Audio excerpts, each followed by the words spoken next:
Quais são, então, as provas admitidas na legislação brasileira com relação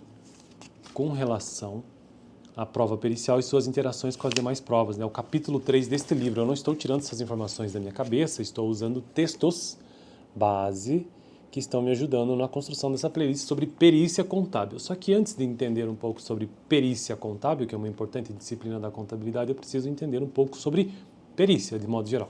E aí, nos vídeos anteriores, eu trouxe alguns vídeos interessantes sobre o contexto jurídico em que se insere a prova pericial e também aqueles exemplos de provas que antes eram aceitas, mas que agora, obviamente, não são mais. Então, provas que já foram admitidas, por exemplo, ordalho, juramento, duelo judiciário com purgadores e por aí vai. E aí, ao final desse texto, temos um tópico que diz o seguinte: provas admitidas na legislação brasileira. Então, ao contrário daquelas que não têm valor, essas daqui têm. Com os princípios, com princípios que são influenciados pelo pensamento cristão e também pelo catolicismo, também influenciando positivamente o direito civil dentro do concerto evolutivo, chegamos então às provas admitidas atualmente. O conflito de interesses qualificado pela pretensão de um dos litigantes e pela resistência do outro, de que é pedra basilar ordenatória o Código do Processo Civil que nos permite identificar. Certo juridiquês aqui, não é isso que a gente nem está falando de direito. Bom, então, essas provas admitidas são, em primeiro lugar, depoimento pessoal. Isso é uma prova admitida na legislação brasileira. Segunda prova, confissão, também é uma prova admitida. Terceiro, exibição de documentos ou coisa. Quarta prova, documento por si só. 5, testemunho. Testemunho, então, é uma prova admitida. 6, perícia, que é a temática toda dessa playlist aqui.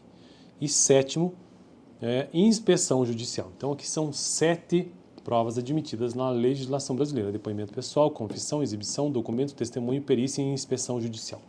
E aí um último texto diz o seguinte: pode-se perguntar aqui, que interesse teriam os profissionais da perícia em estudar cada uma dessas provas? Podemos afirmar, dada a interdependência, os interrelacionamentos e em algumas situações, a própria utilização de outras provas dentro da prova pericial ou ainda a utilização de peritos dentro ou outra prova que não só é necessário, como é imprescindível que os agentes ativos da perícia as conheçam. Assim, vejamos. Então, nos próximos vídeos agora, tendo conhecido quais são essas provas admitidas na legislação brasileira, começarei a entender melhor cada uma dessas provas admitidas. Então, o depoimento pessoal, um vídeo para cada um deles. Confissão, exibição de documentos ou coisa, documento, testemunho, perícia propriamente dita, inspeção judicial e por aí vai. Beleza? Então eu fico por aqui. No vídeo anterior eu tratei sobre compurgadores. Deixarei esse vídeo aqui no final. Valeu!